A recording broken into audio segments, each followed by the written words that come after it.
This video is about the phenomenon and definition of terms of the phenomenon peripheralization. So this is kind of like the opposite of centralization. So we have three terms to define: peripheralization, peripheralizing, kind of a tough word to say, and peripheralized. So three big terms. Number one, peripheralization. This is the phenomenon by which proximal symptoms originating from the spine are progressively produced in a proximal to distal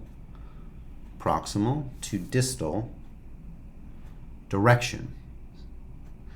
This is in response to a specific repeated movement and or sustained position, and this change in location of symptoms is maintained over time. This may be associated with worsening of neurological status. This happens with the derangement peripheralization. That's what is happening. That's the big definition of terms. Typically, you're not always going to see people move into a peripheralization motion. So, or they'll tell you, when I do this, it makes my leg hurt worse, and they avoid it because it makes their leg hurt worse or their arm hurt worse or whatever. So now the art or the actual activity of peripheralizing is when it's happening during the application of loading strategies, distal symptoms are being produced. My symptoms are in my neck. Ow, my shoulder hurts. Ow, it's going down my arm. My symptoms are peripheralizing.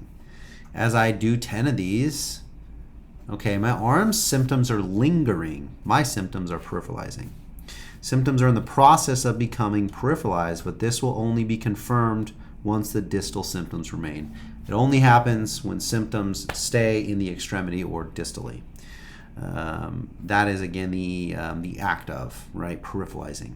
Peripheralized means that as a result of the application of the inappropriate loading strategy, the patient reports that the distal symptoms have been produced and remain present. My symptoms are in my arm now. They were not there before. That is peripheralized. Characteristics of peripheralization. The lasting production of distal symptoms occurs in response to loading strategies. What they didn't include with the peripheralization that they include in the centralization is it only occurs in a derangement syndrome. Derangement syndrome, centralization, those are hand in hand. Peripheralization and derangement syndrome, I do not think are hand in hand. Do not let that trip you up.